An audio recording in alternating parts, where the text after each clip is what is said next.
I'm back with you for another powerful week on this topic of grace, on this subject of grace, on this powerful word called grace. And I hope you're ready. I hope you're ready. I hope you have your pen and your pad out, or your iPad, your iPhone, whatever you use to take notes on. I hope you have it ready, because I really want you to get a full understanding in this session about what the grace of God is for and how it works in your life. How it works in your life. And so we're back again for another powerful discussion or exhortation on this topic of grace. And this is never meant, for you to just take and think that you have all of the information on it. I want you to get that audiobook and listen to day 5 on grace, because you will be totally blessed by it. But I'm going to go right into the topic this time around and discuss it from a different angle. And I'm coming to you from 2 Corinthians chapter 12, verses 9 through 10. I'm going to read part of it from the Message translation because I think it's just so good. It says, "Because of the extravagance of those revelations, so that I would not get the big head, I was given," the King James Version says, "a thorn in my flesh, the messenger of Satan to buffet me." But this is how the Message translation describes it. He says, "Satan's angel did his best to get me down. What he in fact did was push me to my knees." Still talking about grace. Then he says, "No danger then of walking around high and mighty. Remember, I said, in order for you to receive the grace of God, it takes humility." So he's talking about, this is actually the Apostle Paul, who wrote over 2/3 of the New Testament, talking about the abundance of revelation that he was given, right, to do what God called him to do. And because of that abundance of revelation, he says, "It was given to me a thorn in my flesh." And then he describes this thorn as the messenger of Satan. But the Message translation really breaks it down into what I call layman's terms, just like you and I talking.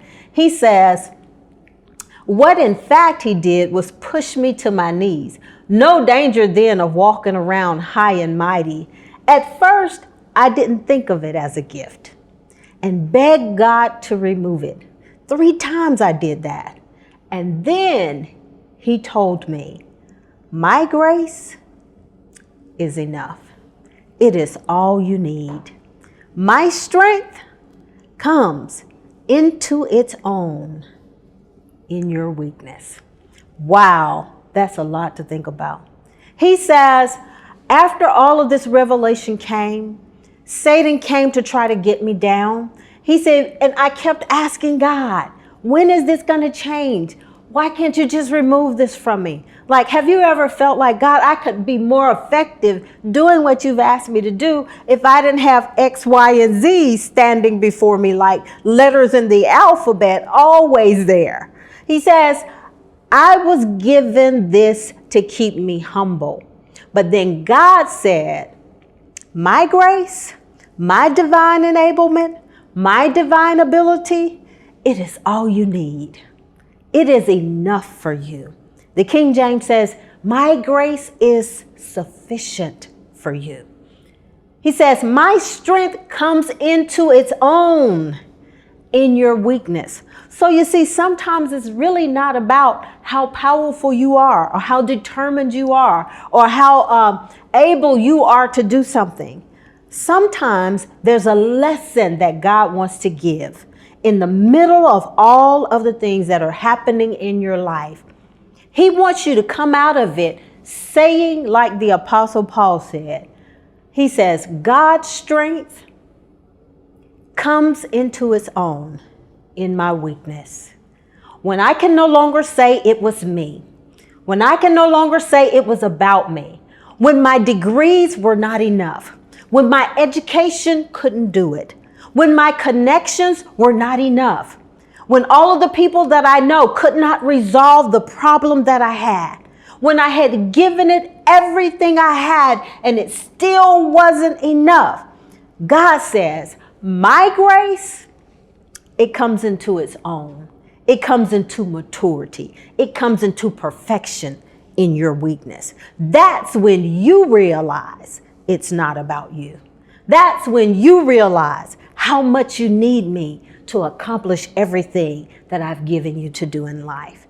He says, my grace, my divine enablement, my divine ability shines the greatest, sounds the loudest, right in the middle of your weakness. When you feel like you are just down for the count, just knocked out, just enough. He says, my grace, my divine enablement, my supernatural on your natural becomes more than enough that you need to accomplish what I have given you to do.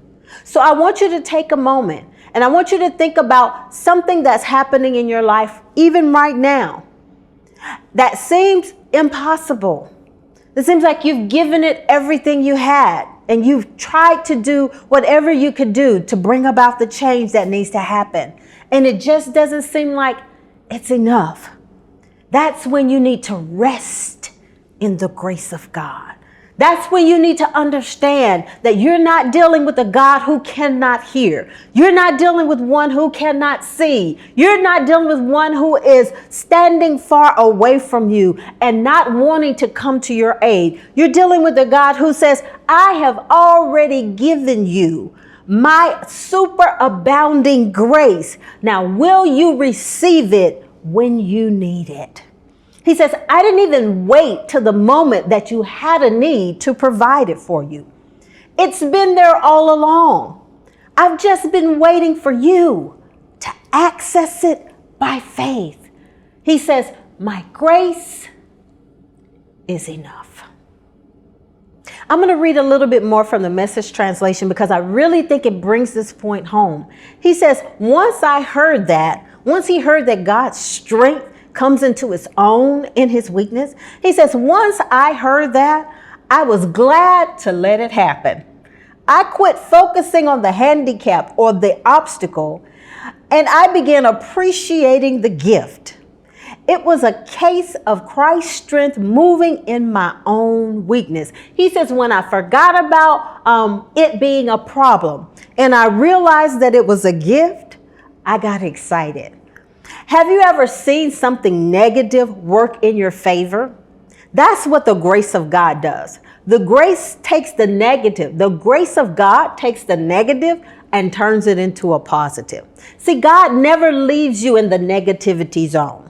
He never leaves you on the minus side.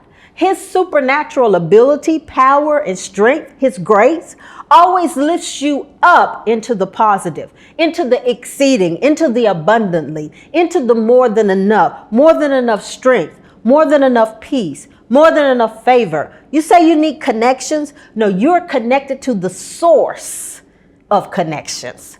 You're connected to the one who sees and knows all things. And when you keep your eyes on him and you keep your faith in him and you trust him, he will cause you to walk into places that you never thought you could go. He opens doors, Revelation says, that no one can shut. And then this same God shuts doors that no one can open. He says, my grace, my divine ability, my superabounding ability towards you draws to you everything you need to accomplish what you need to accomplish in life. So I want to challenge you today. Stop thinking of grace as an escape route to not do what you need to do. Begin to think of it as an empowerment, as his ability, as his enablement to cause you to be more than a conqueror in life. You say you want to win, you win every time with the grace of God.